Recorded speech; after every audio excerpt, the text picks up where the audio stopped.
इन्हां मेहमानां तो बड़ा ही तंग हैगा।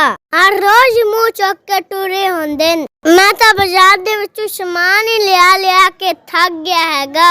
कदी टमाटर लाओ, कदी दही लाओ, कदी चावल लाओ। आ मेहमान ता मैनू नक ते लेके आए। अपने घर दे विच तां चटनी ना रोटी खांदे हैगे ने।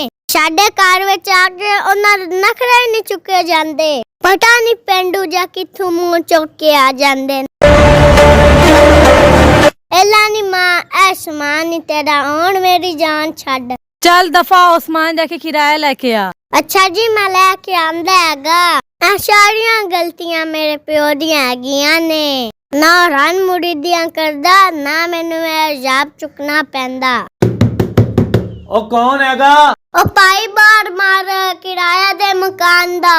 ओ चलो भज जा। किहड़ी चीज दा तेनू किराया देईए? सारी रात ते चूहे नचदे ने। ओ गुलाब शाह कोई अकल नू हथ मार। 2000 रुपए विच चूहे नचणगे ना। और इत्थे तेनू नरगिस ना नचा दिए।